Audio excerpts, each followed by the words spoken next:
মহারানী ভবানী 1716 থেকে 1802 ইংরেজ শাসনামলে বর্তমান বাংলাদেশের নাটোর জেলায় তিনি ছিলেন একজন জমিদার।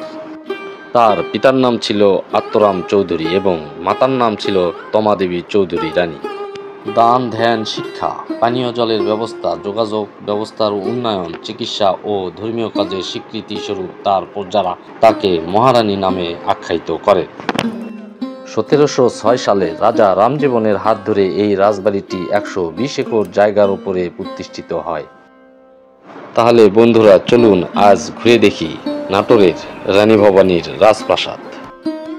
এই পথ ধরে এগোলেই প্রথমে চোখে পড়বে তারকেশ্বরের শিব মন্দির, আর এখানে রয়েছে আলপনা আঁকানো একটি পুকুর ঘাট।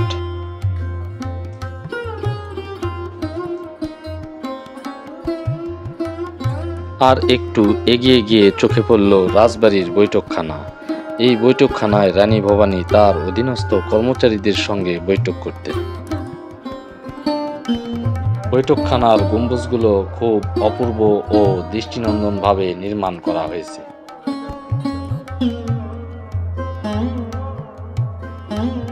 এর পাশে রয়েছে শ্যামসুন্দর মন্দির।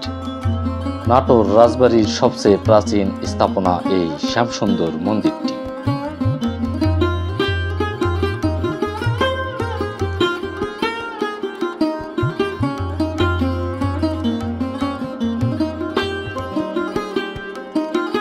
এর পাশেই রয়েছে প্রাসাদের গার্ড হাউস।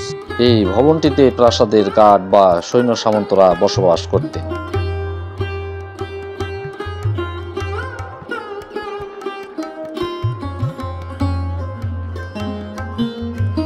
আর একটু এগোলেই চোখে পড়ে প্রাসাদের বড় তরফের মালখানা ভবনটি। সেই সময় এই মালখানায় অর্থ সম্পদ থেকে শুরু করে গোলাবারুদ মজুত করে রাখা হতো।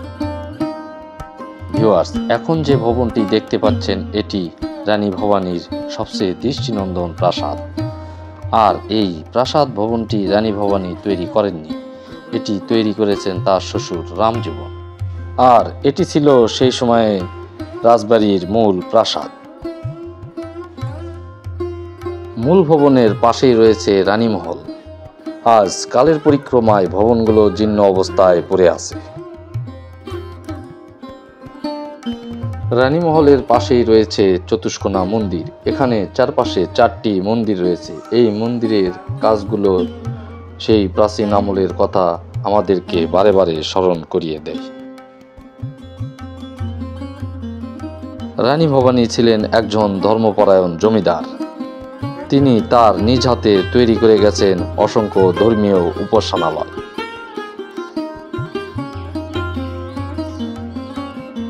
চার দশক পর্যন্ত তিনি তার জমিদারি পরিচালনা করেছে অত্যন্ত দক্ষতার সাথে, করেছিল বহু জনহিতকর কাজ।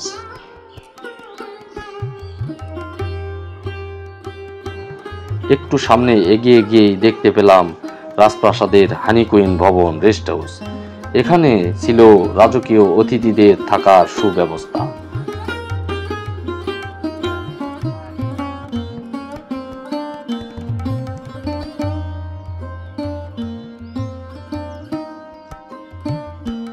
বন্ধুরা, এটি হলো ছোট তরফের প্রাসাদের সামনে একটি পুকুর, আর এই পুকুরে রয়েছে একটি সুদৃশ্য ঘাট। রানী ভবানীর মৃত্যুর পর তার দত্তপুত্র রামকৃষ্ণ রাজভার গ্রহণ করেন। পরবর্তীতে রাজা রামকৃষ্ণের মৃত্যুর পর রাজবাড়ি বড় তরফ এবং ছোট তরফ দুই ভাগে ভাগ হয়ে যায়। বড় সন্তান ঈশ্বরনাথের বড় তরফ এবং ছোট সন্তান শিবনাথের ছোট তরফ।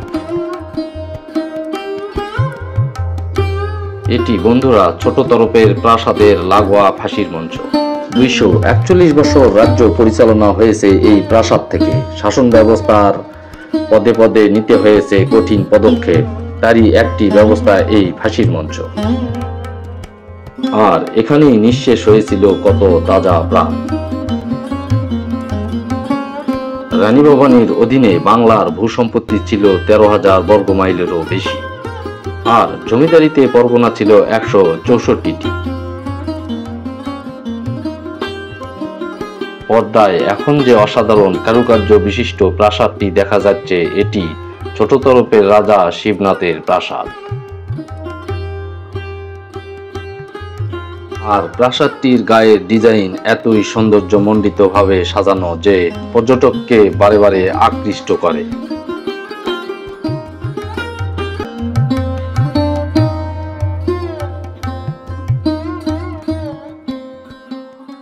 এটি বন্ধুরা রানী ভবানীর সেই বন্দিশালা।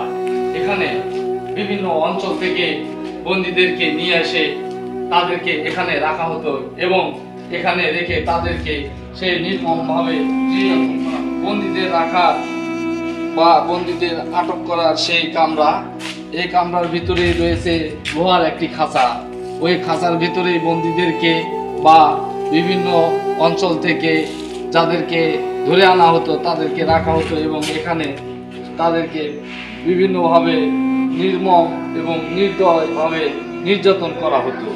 জনশ্রুতিতে আছে এখানে এখনো গভীর রাতে অনেক সময় সেই সমস্ত বন্দীদের বা যাদেরকে নির্যাতন করা হতো তাদের কান্নার আওয়াজ ভেসে আসে।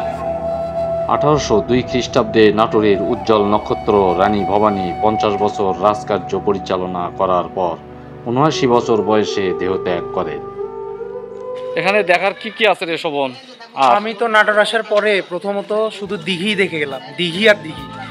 এরপর রানী ভবানীর এখানে এসে আর কিছু না, বেশি কিছু না, জাস্ট কয়েকটা হচ্ছে বড় বড় প্রাসাদ, দিঘি, এই তো, আর একটা বন্দিশালা দেখলাম, এরকমই। বাট এখানে হচ্ছে ছবি তোলার অনেক ভালো জায়গা আছে, ঠিক আছে, অনেক সুন্দর সুন্দর ছবি তোলার অনেক জায়গা আছে এখানে। যদি কেউ চান তো ছবি তোলার জন্য আসতে পারেন, এই ছবি তোলার জন্য অনেক ভালো জায়গা।